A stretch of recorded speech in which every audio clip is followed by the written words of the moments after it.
শুভ সকাল বন্ধুরা, কেমন আছো তোমরা সবাই? আশা করছি তোমরা সবাই অনেক ভালো আছো, সুস্থ আছো।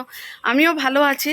তো আজকে হলো রবিবারের সকাল, আর আমি দেখো খুব সুন্দর করে রেডি হয়ে যাচ্ছি মিশনে। আজকে মহারাজ আসবেন, তো আমাকে গান গাওয়ার সুযোগ দিয়েছেন পরমপিতা, তো ওটাই গাবো। গলাটা যদিও একটু প্রবলেম হচ্ছে, তো পরমপিতার আশীর্বাদ, ঠাকুরের ওখানে আশীর্বাদ, মহারাজের আশীর্বাদ, অবশ্যই গান ভালো হবে। তো চলো তোমাদের সাথে সবটাই শেয়ার করবো। যে রেডি হয়ে একবারে বেরিয়েছি, ওখান থেকে আমি গানের ক্লাসে চলে যাব, তারপর আবার আসবো। তো চলো সারাদিন সঙ্গে থাকো আর স্কিপ না করে ভিডিওটা দেখতে থাকো। তো ছেলে আমাকে দিয়ে আসবে, কেমন লাগছে দেখো, ওই শাড়িটাই পরলাম। চলো চলে আসলাম। মহারাজ আসেননি এখনো, হয়তো বা সব রেডি করা আছে। আগে এখানে এসে নমস্কার করলাম। এই যে মহারাজ বসে আছেন, এই যে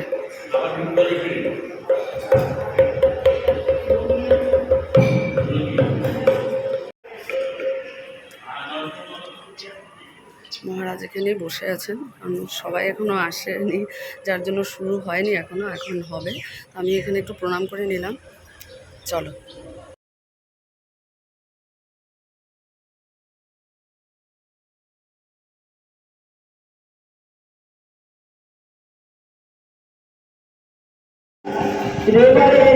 Swamiji Parabrahmanandaji Maharaj and Reverend Swamiji Indranathanandaji Maharaj to the dais, and I request our Pathur Bhattacharya to bring escorts as they be dressed by Escort Mr. Bhattacharya to take their seats.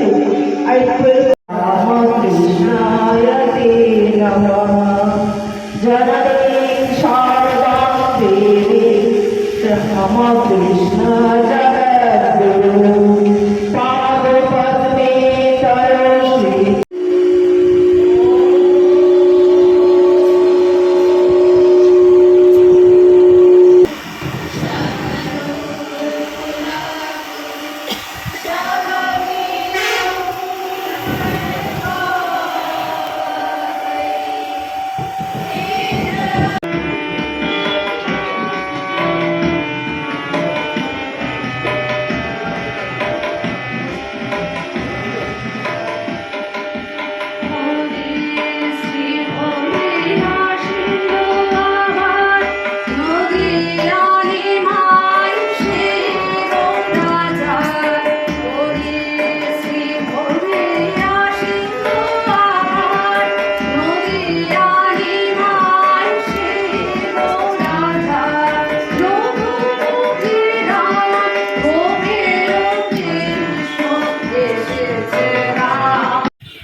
চলো finally opening সংটা হয়ে গেছে, ভালোই হয়েছে পরমপিতার দয়া। ঠিকই ওখানে গিয়ে দিয়ে গলাটা এত সুন্দর খুলেছে জানি না।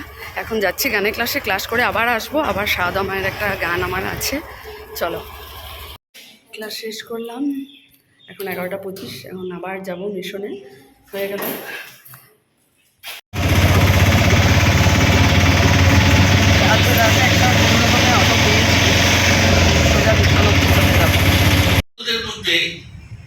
সেই একই আগ্রহ, উৎসাহ, উদ্দীপনা। তো আমরা ভাগবত কথা হয়, ভক্তরা এসে ধরেছে, সে কি তোমরা এখানে ওখানে ভিক্ষা করতে ঘুরে বেড়াবে, আমরা কোথায় যাব? তোমরা একটা জায়গা করো, মঠ করো। সেই রামবাবু এরা সব এগিয়ে এসেছেন, সুরেন্দ্র মিত্র বলছেন আমরা ঠাকুরের সেবায় কিছু টাকা দিই। আপনারা কারা কারা স্নান করেছেন হাত তুলুন। আচ্ছা ঠিক আছে, কাদের দীক্ষা হয়েছে হাত তুলুন।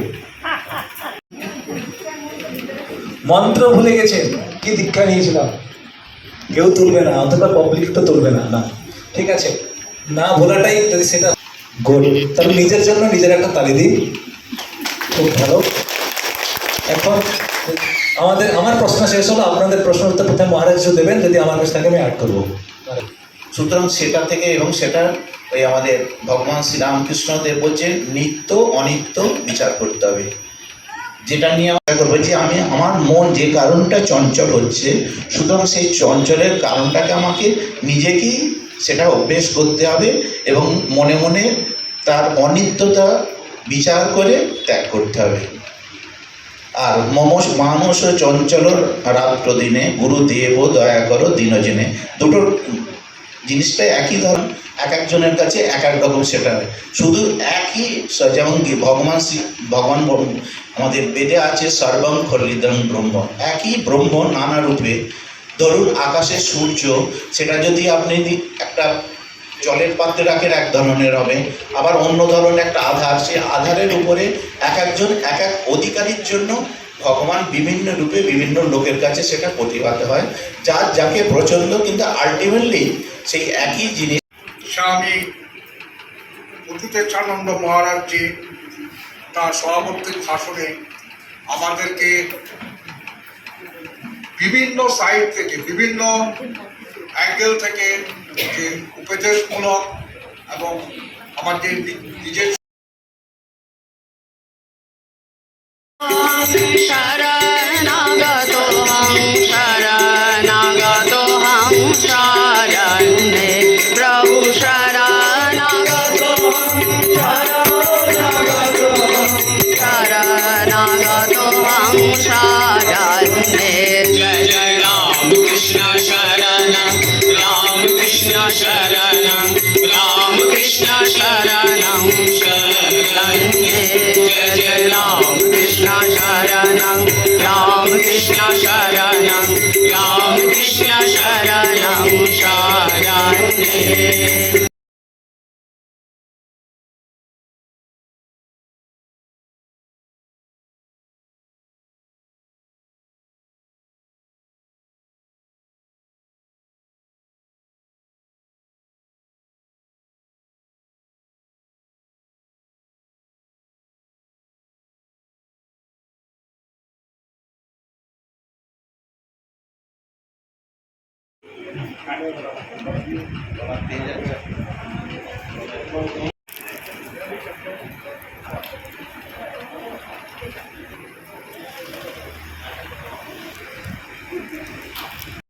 আমার ক্লাসমেট আজ অনেক বছর পর দেখা হলো। আমি তো না ডাকলে চিনতেই পারতাম না, আমাকে ডাকছে। জয়া, চিনেছো নাকি? সত্যি অনেক বছর পর দেখা হলো, খুব ভালো লাগলো। তো নাম্বারটা দিচ্ছি, ফোন করবো।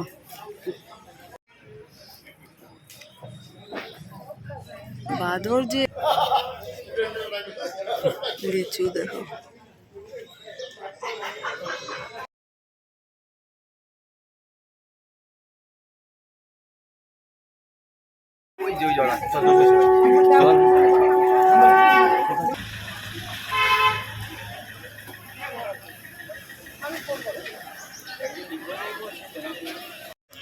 প্রসাদ নিয়েছি, একটু ভোগের প্রসাদ আর এখানে পায়েস। তো খুবই ভালো লাগলো, খুব সুন্দর। আজকে সকাল থেকেই বলবো, আমি মাঝখানে আবার গানের ক্লাসও দিয়ে এসেছি।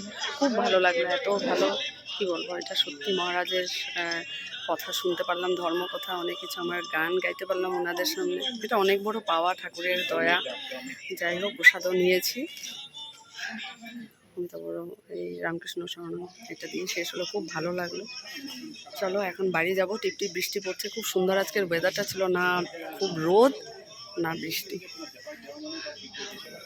শুভ সন্ধ্যা বন্ধুরা। গলাটা দেখো আবার বসে বসে গেছে। আজকে এত সুন্দর মানে ঠাকুরের সামনে গান গাইলাম, মহারাজ ছিলেন। সত্যি দিনটা এত ভালো পার হলো। 2 দিন ধরে এটাই টেনশন হচ্ছিলো, কী করে গাবো, গাইতে পারবো কি না। আর আমি তো বারবার বলেছি, পরমপিতার দয়া হবে, দেখবে তুমি খুব সুন্দর করে গাইতে পারবে। তো ওটাই আর কি। চলো এখন আবার গলাটা বসে গেছে। আর আজকে কিন্তু সন্ধ্যার চা অমিতাভ বানাচ্ছে রান্নাঘরে, চলো তোমাদেরকে দেখাই। আজকে আমার জন্য চা বানিয়েছে। তুমি লাল চা? আমার চা বড়মশাই বানিয়ে দিল, আর বড়মশাইয়ের চা আমি বানিয়ে দিলাম, লাল চা। ভালো লাগছে না, গলাটা যেমন আবার বসে বসে গেছে। চলো চাটা খাওয়ার পরে দেখি কেমন লাগে। আর সিমের তেল, তারপর এটা কি চাক্কি আটা, তারপরে দেখো অনেক দিন পর এটা না আমার খুব ফেভারিট টপ গোলটা। অমিতাভ ভালোবাসি না, তো বলো ঠিক আছে তোমার যখন ভালো লাগে তুমি খাও। আর অমিতাভর জন্য এই যে এটা এনেছে, এটা আবার অমিতাভর খুব প্রিয়। আমার না অ্যাকচুয়াল মানে মুখে কোনো স্বাদ লাগছে না, তাই ভাবলাম যে না টপ গোল্ড বিস্কুটটা খাবো। ক্রিম বিস্কুটও ভালো লাগছে না। আর এখানে দেখো জ্বরের ট্যাবলেট এনেছে, ইলেকট্রল এনেছে, কিছু ভালো লাগছে না গো। আচ্ছা, মহারাজ দিয়েছেন চকলেটগুলো, তিনজনের তিনটা, এটা খাবো। দেখো এখন রাত বাজে 9:30, আর আমি বসে বসে এই যে প্রদীপটা সুন্দর করে মেজে নিলাম। সকালবেলা তো সময় হবে না, শরীরটা যদিও ভালো লাগছে না, কিন্তু কি করব, কাজ তো করতে হবে। এই যে অন্তত বকা দিচ্ছে কেন এখন না করলে হয় না, ভালো লাগে না ঠাকুর ঘরে এইভাবে বাসনগুলো থাকবে। সন্ধ্যা থেকে ভাবছিলাম, কিন্তু করার মানে সেই এনার্জিটা ছিল না। এখন ভাবলাম না যে না এখন করতে হবে, তো ঠিক করে রাখলাম কাল সকালবেলার জন্য। এখন যাব রান্নাঘরে, খাওয়ার ইচ্ছে নেই, দেখি একটু করে তরকারি বা কিছু ডাল বানানো হয়েছে সেটাই খাবো, ভালো লাগছে না। আর অমিতাভ আর ছেলেকে দেব, কাল থেকে আবার সেই সকালে রুটিন উঠতে হবে। চলো যাই রান্নাঘরে।